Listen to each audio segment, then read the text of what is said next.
Hi, my name is Liana Brooks. I'm 33 years old, and the day my father's will was read, everyone in that room thought my life was over. My older brother got the luxury penthouses in the city. My cousin inherited the shopping plaza. And me? I was left with a rundown roadside lodge no one had touched in years. People didn't even try to hide their reactions.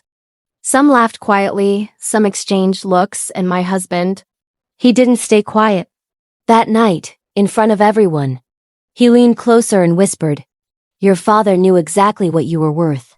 I didn't respond. I just sat there, holding my breath, pretending it didn't hurt. But it did, more than I can explain. After the reading, everyone gathered for dinner like it was some kind of celebration. My brother raised a glass and joked about real assets going to real heirs. Laughter filled the room again. I forced a smile, but inside, something was slowly breaking. Later that night, when we got home, my husband didn't even wait. "I'm not wasting my life fixing your mistakes," he said coldly. "If that's what you got, then go live there." I thought he was angry that he would calm down, but he didn't. Within an hour, my bags were packed and I was standing outside with my daughter, Ava, holding my hand tightly, asking questions I didn't have answers to. The lodge was about an hour outside the city, hidden near an old highway most people barely used anymore. When we arrived, the place looked worse than I imagined. The sign was half broken, windows dusty, and the entire property felt forgotten. But it was ours, or at least it was supposed to be. That first night, we slept in one of the cleaner rooms. Ava fell asleep quickly, but I couldn't. I kept thinking about everything that had happened, every word that had been said. Around midnight, I walked into the small reception area. The desk was old, papers scattered, drawers filled with junk. I didn't know what I was looking for, maybe just something that made sense. Then I noticed something strange. Behind the desk there was a locked panel built into the wall, newer than everything around it. It didn't match the rest of the lodge. That alone made my heart race.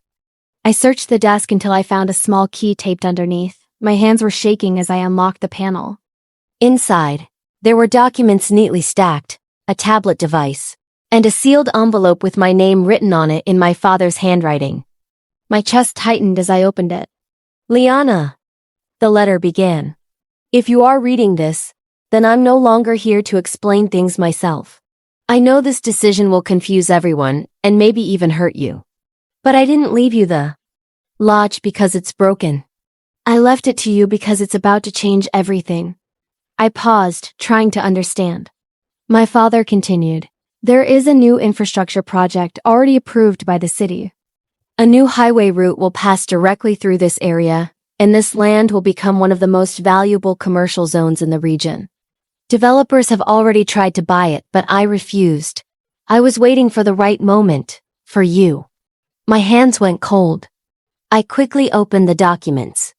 There were contracts, proposals, emails from development companies, and projected values that didn't make sense at first because they were too high. This place, the same place everyone laughed at, was worth more than everything my brother had received combined. I sat there in silence for a long time, letting it sink in. The next morning, I made a call to the city planning office. I needed confirmation. When the woman on the line confirmed that the project had already been approved and construction would begin within months, I realized this wasn't just a possibility. It was real. Within days, I started receiving calls from developers. Somehow, word had spread that ownership had changed. Offers came in fast, higher and higher each time, but I didn't rush. I waited. I studied everything carefully, just like my father always taught me. Meanwhile, back in the city, my husband and family were living their lives, completely unaware. A week later, my husband called me. His tone had changed. "Have you figured out what you're doing yet?" he asked. I looked around the property, then at Ava playing outside and said calmly, "Yes, I have." That weekend, I invited everyone to dinner.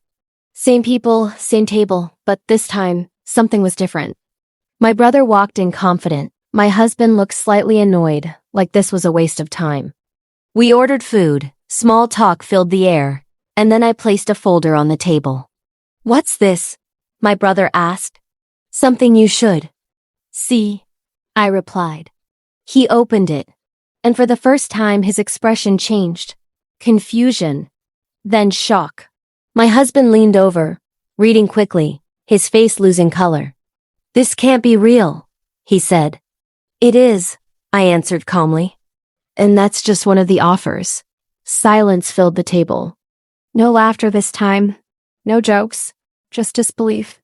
"This property," my brother whispered. "It's worth that much." I nodded slightly. "It will be worth more." My husband looked at me differently now, like he was seeing me for the first time. "Why didn't you say anything?" he asked. I leaned back slightly. "Because you already said everything that mattered." A few months later, I finalized a deal, but I didn't sell everything. I kept a major share in the development. The lodge was demolished, replaced by a modern commercial complex that carried my father's name. I filed for divorce shortly after. This time he didn't argue. He didn't insult me. He just stayed quiet, because he knew. Today, when I drive past that area, I don't see the broken lodge anymore. I see what it became, what it was always meant to be. And sometimes, I think back to that night when I was told to leave, when they thought I had nothing. But the truth is, that was the moment everything started.